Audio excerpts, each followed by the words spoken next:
Hey everyone, welcome back to this episode of Board Chats here on Private Club Radio, brought to you by one of our show partners, Concert Golf Partners, boutique owner-operators of luxury golf and country clubs nationwide. If you, your club, a friend's club, an acquaintance's club, your enemy's club is looking for some recapitalization, head on over to concertgolfpartners.com, set up a confidential phone call with Peter Nanula, and the rest is history, as you're about to hear today, because we have a fascinating episode, because we chat with somebody who has a very unique perspective to a very unique situation at a private club. So today we're talking about the club at Pasadera, which is one of Concert Golf Partners' brand new properties. Absolutely gorgeous, great facility over outside of San Francisco and Monterey. And we're chatting with one of the founding members who turned into investor of the club. Very unique situation, because Pasadera Golf faced challenges after being sold to a foreign investor group back in 2008. And now they're coming up on about almost 25 years of deferred maintenance and, for lack of a better word, neglect. And in this episode, we're going to chat with Chris Laver. So Chris is going to tell us all about it, but the short story long is Pasadera was opened in 2000, a Jack Nicklaus course, absolutely beautiful property. In 2008, hard times for a lot of people. Club goes into bankruptcy, gets bought by a foreign group who, despite talking a big game and saying they're going to do all this great stuff, had a slightly different agenda and things did not go as well. And in 2018, Chris, along with 13 other members, or 13 people total, sorry, so him and 12 others, bought the club from the investor group to bring it back, or at least try to bring it back to what it was at this point, 2018. They have like 120 members, which fast forward to today, they are at almost well over, he said, 500 members. And so despite buying the club and trying to make it work, it just got to a point where unless they want to put in some significant amount of money, because there's been many years of deferred maintenance, pretty much since its inception, its opening, they needed to find a way to keep the club going, keep it successful. And you guessed it, this is where Concert Golf steps in. And that's a 30,000 foot view. We're going to hear from Chris about how Concert Golf has strong commitment to maintaining the club's brand, its identity, to make it bigger, better, and stronger than it's ever been. So everyone, please welcome to this episode of Board Chats from the club at Pasadera, Chris Laver. So first, my full name is Chris Laver. Some people think of Laver as Rod Laver, the tennis player. I did play a little tennis in school, but did not reach Rod Laver's level of play. Mr. Chris, we're here chatting because you have a very unique perspective. You have a very unique way of seeing a very unique situation. So we're here on Board Chats. You're a member of the club at Pasadera. And you're not only a member, you're a member turned investor, turned owner of the club, turned more into a club professional than you probably like to have been by the end of it all. But so tell us a little bit about you and Pasadera, because it's a club that has started in 2000, right? So started in 2000, 3 investors. So it's 3 gentlemen. The original development group started in late 98, early 99, building out this beautiful property east of the airport in Monterey. If you know that Highway 68, about 25 minutes from both Carmel and Pebble Beach, obviously iconic area, very close to the water. And they built on about 250 acres, a planned community, gated community, very upscale, around 225 homes, and a beautiful Jack Nicklaus signature course that Jack opened with his son the week prior to his final U.S. Open at Pebble Beach in 2000. I was a founding member, my wife and I, my family, and we were lucky enough to walk the course with Jack and Jack Jr. that day, and it was a wonderful day, a wonderful experience. So that was kind of the beginning of the club, and it took off. It was a badly needed um, property in that area because there was not really any true family friendly clubs. The other clubs in the area were a little bit more upscale, Monterey Peninsula, Clint Eastwood's, Tehama, very good clubs, but not quite totally family friendly. We had a pool, we had, kids play area. It was just a different vibe. Gotcha. And 2008 comes. Yeah. Club was going well. 2008 comes. Oh no. Yeah. A couple things. The developers, and I think if they were sitting here today, they probably would admit some of this at least. One of the challenges with the property is they did not marry being a member of the club, either social or golf or one of the other categories, with the purchase of a lot, a townhome, or a single family residence. So you had kind of How many homes are on there now? There's about 225 homes, and people don't have to be a you member. don't have to be a member. That's and that's a today big number. that continues, and that's in the HOA agreement. I'd say we have about, give or take, 50-60% penetration of the homeowners on the property are either social or golf or some category. But had they done that in the beginning, I think we would have not gotten such hot water come the financial crisis and other issues, by the way. So, yeah. But we got through it. Yeah. Yeah. And so 2008 club unfortunately went bankrupt and sold to a foreign investor group. Correct. 2008-9 went bankrupt. 2010, I think the transaction closed with the entity from overseas. And, it was early on, it was, there was some excitement. There was some, hope that because it was a very large entity that purchased it. There was lots of grandiose plans with Jack to do things overseas, and but within a couple years, it became very obvious that they had a different agenda, and the primary goal was not to take care of the membership, not to take care of the property, not to do the things that they needed to do. So they have all these grand plans. Nothing came to fruition with that. Well, everything just kind of fell to the side. Membership was starting to see and feel, that this group was not supporting the club, doing the things that they needed to do, the capital improvements, the attention to the employees. And around, I'd say, mid-late 2016, things really started to nosedive. And they continued to nosedive. 8 years later, yeah. And it got so bad.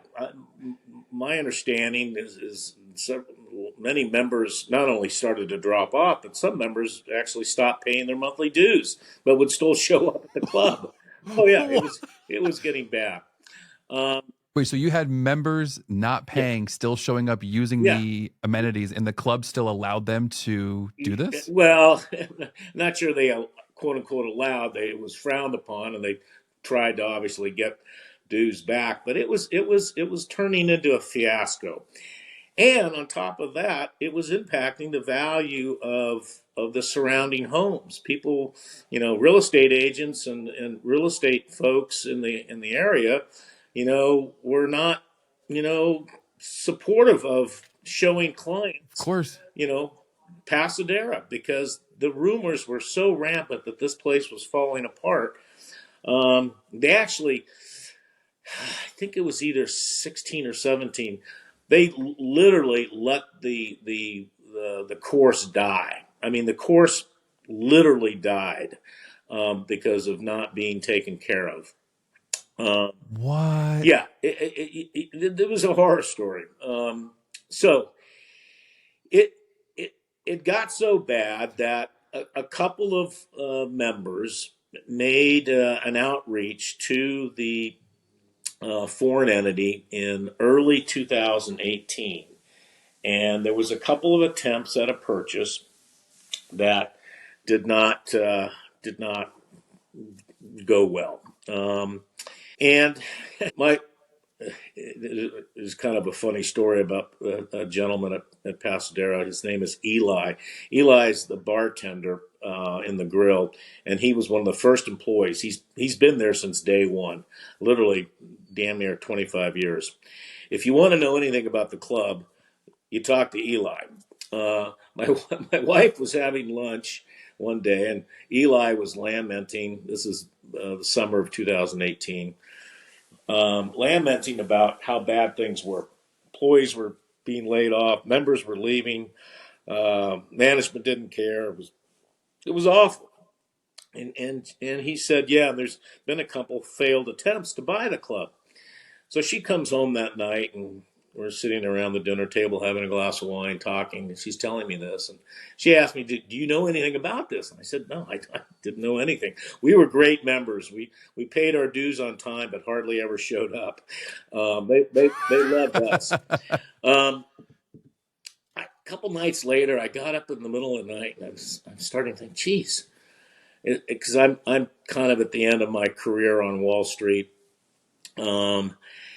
I was kind of think this might be a fun adventure. This might be something to transition into. Famous Yeah, last oh my words. God! Don't get me started. Um, so um, I I give it some thought, and I call. I had like one or two friends there. I really didn't socialize a lot with people at the club because I wasn't there that much. But I called one guy. I said, "Who do you know that I could talk to about what's going on at Pasadera?" So he referred me to a pal of his, a longtime member, and a guy that actually at the time was the club's counsel.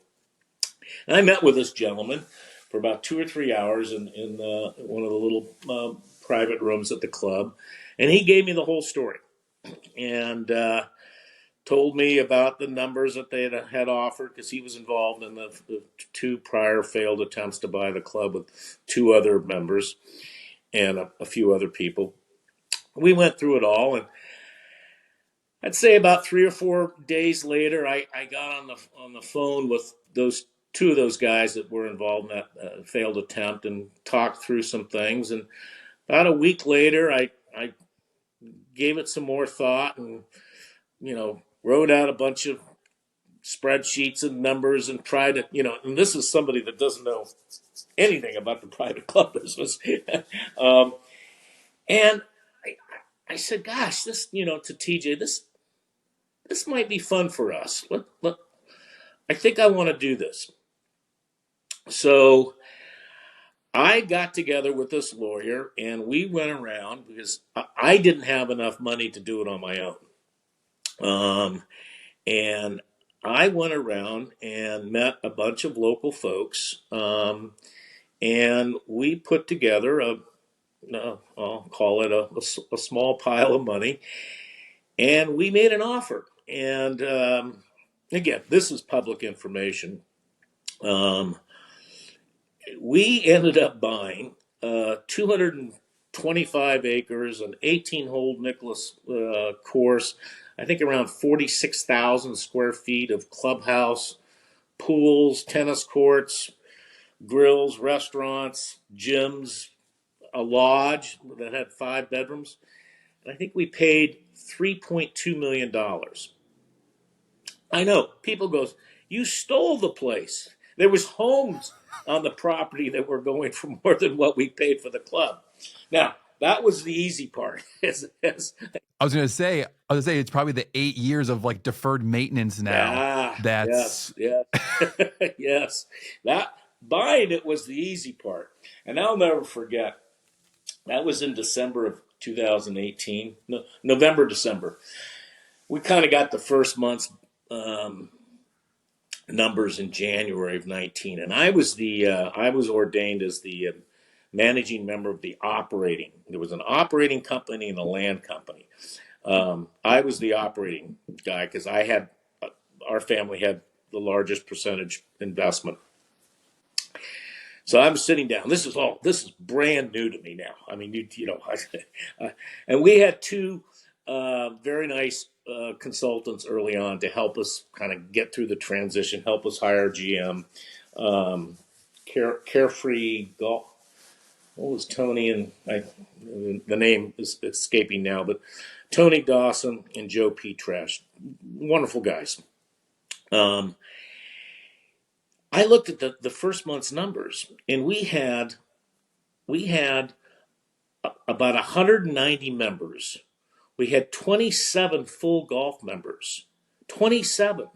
This is at a private In 2019? January of 2019. We had In your location. exactly. Your club is beautiful. I looked at the dues income from that month was like $109,000. It was a disaster. I mean, we knew it was bad, but a lot of the numbers that we were getting from the prior owner, the foreign entity, were not trustworthy and not accurate. But it turned out to be a smidgen worse than what we thought. But that was, we kind of expected that. We had, Yeah. there were some great other partners with me. One of the problems, there was too many of us. There was 13, which is way too many people to have in a kitchen trying to produce a meal. But there was really some smart 13. people. Yeah, 13. But So hold on. Sorry. So you're sorry. I'm trying to wrap my head around this situation here. So you have that you just bought the club with 13 other people who are now also members but owners. Correct. Who got it for a steal? All this deferred maintenance. Oh my goodness. Yes. No. Some of these things. In the beginning, though, this sounds great. Yeah. The more this is, oh my goodness. Right. Oh my goodness. Right. Keep going. Yeah. This is getting good. Yeah. And it was good. Everyone out of the gate felt really positive. We had great board meetings. I was very involved on a weekly basis, meeting with the consultants and the new GM, and we were making decisions on new clothes for the waiters and waitresses. I was just, we were doing some really, and the membership was seeing some very positive changes. So kind of fast forward a little bit, we start wonderful, every Thursday night was a free social night. Basically, the chef provided food for everybody. That people paid for wine and beer and cocktails. But I think about 6 months into that, we had more people show up for that than what we had in total membership when we first started. We'd have 250 people show up on Thursday nights, and the club and the word started to get out, and we were also taking care of the property much better, the golf course much better. Things were starting to change. Now, a lot of deferred maintenance was still needed. I don't think back then I even had a smidgen of an idea how much more money it was going to take. But we did have, some money in the bank, and we still had commitments from the other investors, including myself. So things started to just kind of continue to grow. And I'd say sometime around the middle of 2021-ish, we probably had reached 500 members. We more than doubled the membership group. Now, we all know COVID helped the golf industry, and that certainly helped us. But we really made an enormous turn in the club. The club still needs more full golf members. I think today we're around 130 or 140, but that's well in excess of 100 more than we had in 2019, and it's getting there. And I'm very confident. 20 golf Yeah, members. I know. That's crazy. It really was. So it, it it was a really positive and fun experience for me for at least the first 2.5 years. So I'll stop there.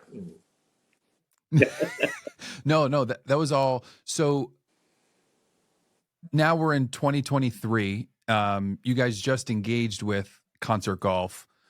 When did that start, and what was that process like? Well, I'll answer that, but I'll take one step back. In mid late 2021, we had really come to the conclusion that the ownership group, myself, others, were not suited to manage the club on a day-to-day basis. So we brought in Troon to help us. And to me, Troon did a wonderful job. The gentleman that was our representative from Troon, Mr. Bill O'Brien, outstanding guy, wonderful relationship. He brought in a great new GM, Will Pickering, who was just a phenomenal leader of people. And the club continued to do better, but now it was doing better financially. It wasn't just growing revenue. I mean, we were growing revenue, but we were still losing a lot of money. And things just were not being managed correctly until Troon got involved. But, Troon is it's a wonderful company. They do a great job. But what does Troon not do? And Troon is not a buyer of golf courses or a big investor. They made a small investment in us because they had confidence, but that's the capital needs that were required were not something that they wanted to do. And as it turns out, it was not something that the ownership was prepared to do.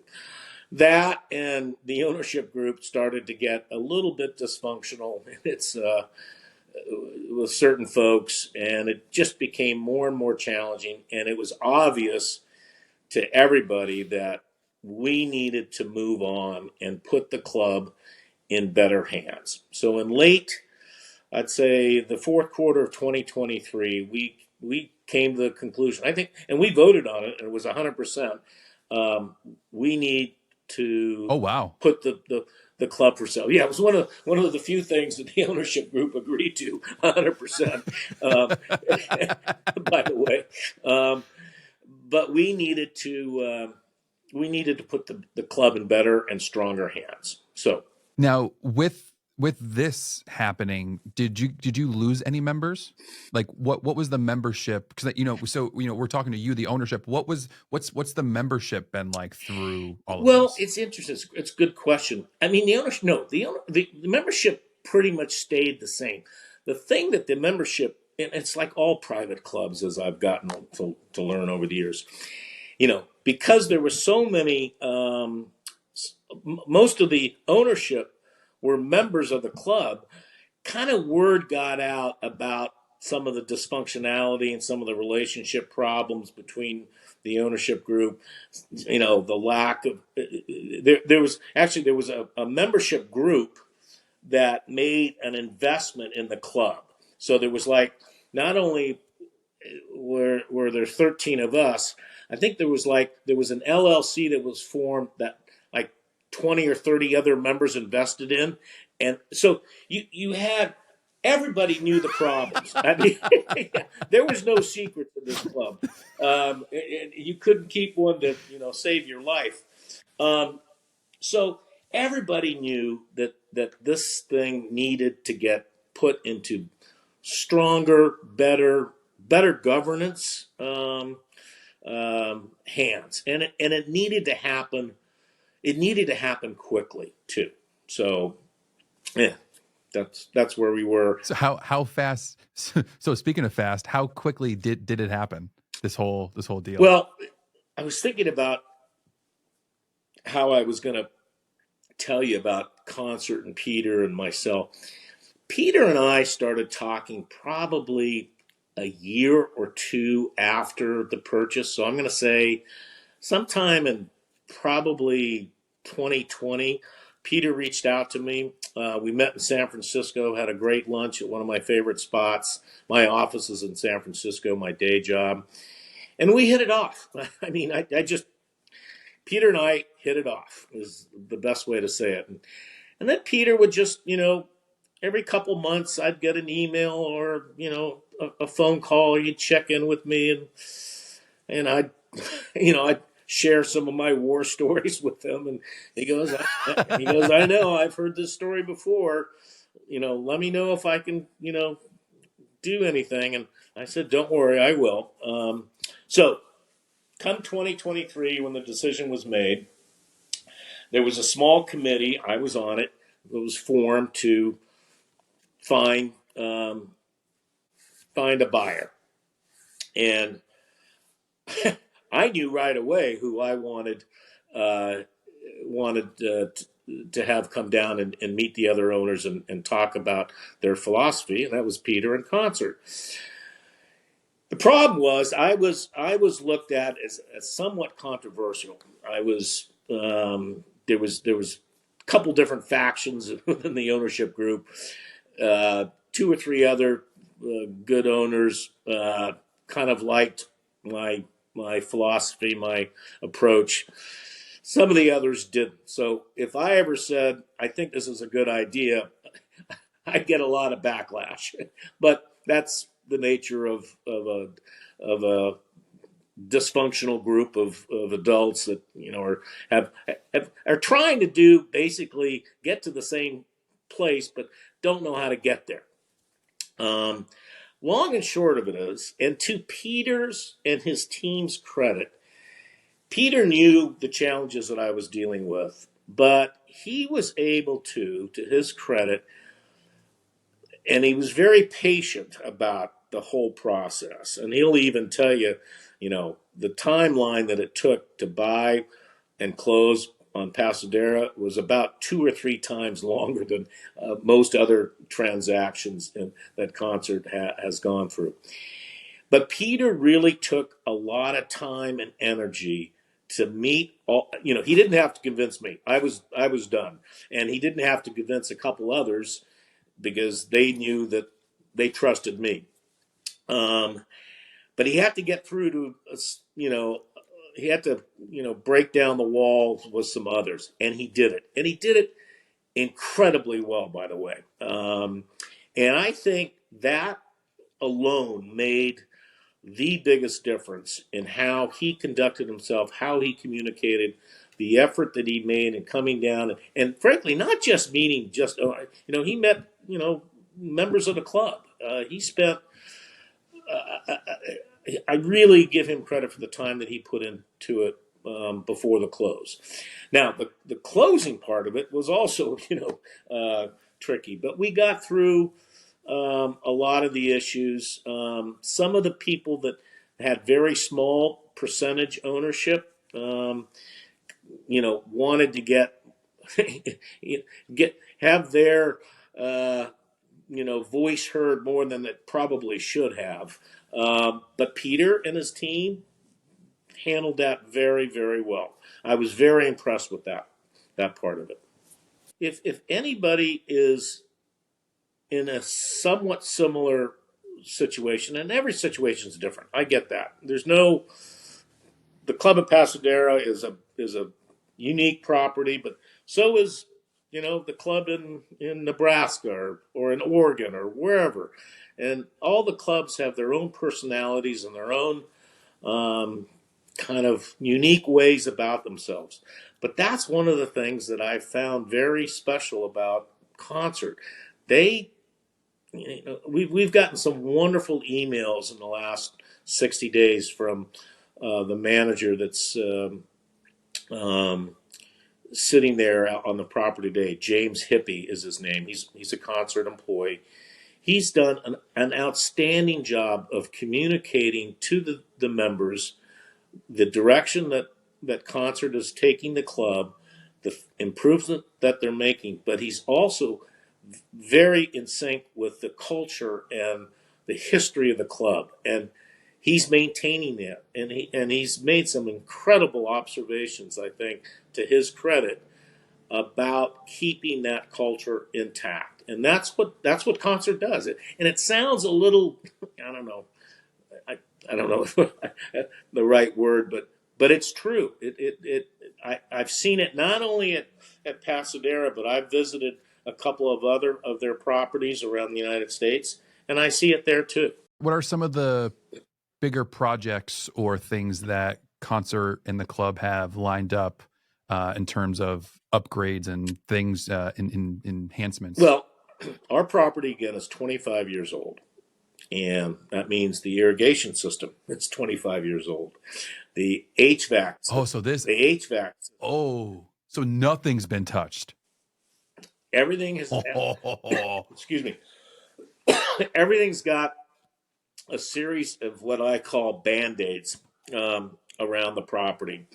But Concert did a great deep dive and really good due diligence on what the property's challenges were, are, and are going to be down the road.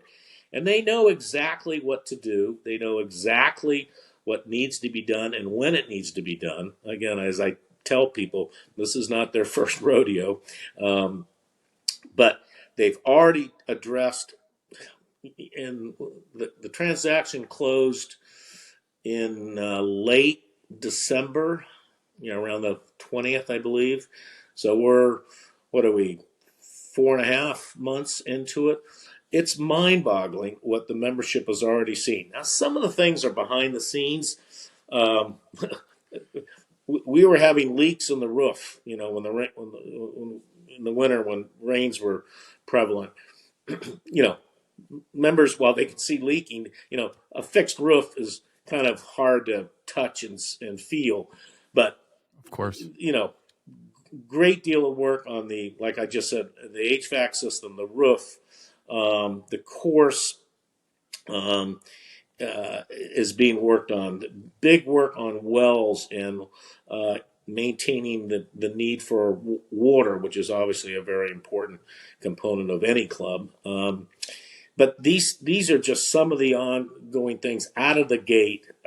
I personally can't wait to see what happens in the next 2 to 3 years to this club, and it's only going to continue to attract more and more members, because they're going to see the financial commitment that Concert has to our property. So, well, and also now, I don't want to speak for you all in the club and the members, but I think you can talk about it in a different light when you talk about the club to other people or people who might not be members.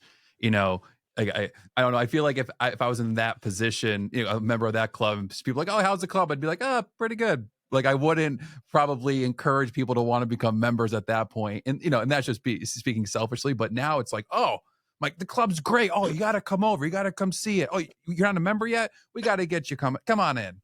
The water's warm. I would tell, anybody in the area, and I really think our area expands a little bit towards Silicon Valley and San Jose, because it's not that far of a drive. You can stay in the lodge overnight. You can, I think our market is broader maybe than what we sometimes think it is. It's not just Monterey County, which, we've got a lot of competition between Monterey Peninsula, Tehama, Pebble Beach. There's another beautiful club down the road. Oh shoot, the name is suddenly escaping me. It's in Salinas. It's a different type of club, but we've got strong competition. So we have to keep our game, at the A level if we expect to do what we should be doing in the next 3 to 5 years. But I would say, if I was a family, my 30s or 40s, and I was considering a family-oriented club, I would really take a good, strong look at Pasadera today because it's only going to get better and it's probably going to get a little bit more expensive. I don't know how much. That's concerts um, decision, of course. But I would really urge one to look at Pasadera as a family friendly place. And to that same note, from your perspective, your point of view, you've seen, excuse me, you have such a unique perspective and point of view from your situation. So, if you were to maybe share the biggest lessons from the process that you can kind of share with other clubs, boards, um, what what would that be? Yeah, that's a Um, but from your point of view, from your perspective, what would you say were the biggest lessons from this process that you can share with other private club leaders and boards? well. There's a couple things. I'm going to kind of compartmentalize them. For me personally, and I don't know that I'm ever going to have the opportunity to get involved in another. I'm, my wife won't let me get involved in another golf club, but if I was going to get involved in another business venture with a group, I probably wouldn't have 13 people. That was probably mistake number one. Um, but hindsight's 2020, and I fully trusted and liked everybody, and they liked me out of the gate. But time has a way of changing things, and I probably would keep it to two or three people at the most. So that's number one. Number two, I think governance is probably the most important um, part of any club ownership, however it's owned. If it's owned by the members, if it's owned by a group of local investors, if it's owned by a concert, club governance is as critical as any part of a club. I think to ensure its longevity, to ensure growth, to ensure the property is maintained. I I think I really believe governance is critical, and we didn't have as strong a governance as we needed to, and it broke down on more than one occasion, and things were let go, and things were put aside, or we're not going to deal with that right now. And I think governance is absolutely critical. Um, I think the other important aspect of a board, and however this ownership structure is there really has to be a discipline of uh, money put aside for capex or money raised for capex. We can all go to these sites and podcasts and learn about how to operate a club and what is the correct percentage to put aside for capex improvements, and you hear different numbers based on gross revenue, and we've all read and heard them. But whatever it is, I think it has to be a very disciplined approach every year. Even if you don't spend it all, keep it on the sidelines, because you know we were at the end. We were literally praying that our pipes weren't going to break out on the ninth fairway, and we were going to have an explosion because we weren't committed. The ownership group was not committed to put any more money in, but we were dealing with a 25-year-old um, um, system, and they don't last much longer than that, historically at least. You're waiting for someone just to put like a tee in the ground Oh, wrong. exactly. It's a pipe, it just explode. Oh, literally. um, and and by the way, that happened a couple times. um, but um, but but again, because of the strength of their due diligence, and Peter and his team know every problem that could be facing our property in the next 3, 5, 7, 10 years. And I'm very confident because of the strength of their balance sheet and who backs them, they're going to make the correct decisions. They're going to make disciplined decisions. They're going to make decisions that improve the property, but also improve the prospects for future membership growth and future revenue growth, as they should. They're running a business. It's not a charity. But I've seen them do it at other clubs around the country for years. They're in this for the long run. They do not sell clubs. In fact, I don't believe they've sold one private club since they've started the business. Their properties are all the same ones that they've owned. So I anticipate the club at Pasadera to be in their hands for many years to come. And that was a very important point, not just for me, but for some others. And the commitment to keep the club private. That was an absolute necessity, and that's in the contract. That's what they do. So no, and that's good. And the membership must be so thrilled now, especially ones who have been in it for since you have the real OGs. Yeah. I've since the purchase, I've made a kind of I wanted to not be down there as much.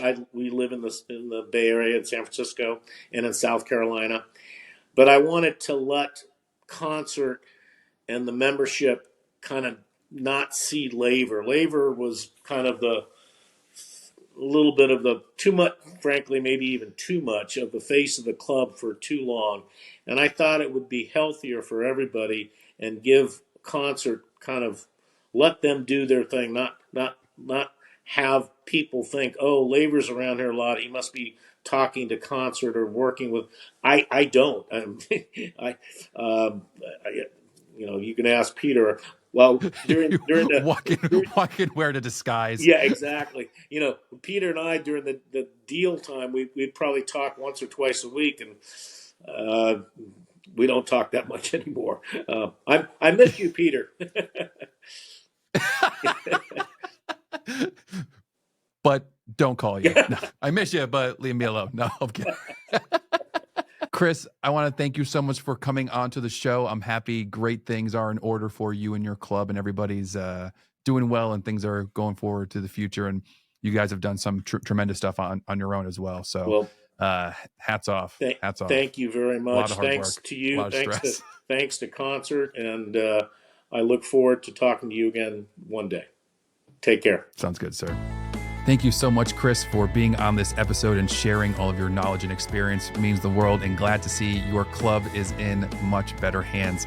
If you would like to learn more about Concert Golf Partners or to set up a confidential phone call to learn more, head on over to concertgolfpartners.com. From there, you can learn more and set up a confidential phone call with Peter Nanula. That's it for this episode. Hope you all enjoyed it. Thanks to our friends Concert Golf Partners. Preserve your club's legacy, enhance your club amenities, and see your membership thrive. Catch y'all on the flippity flip.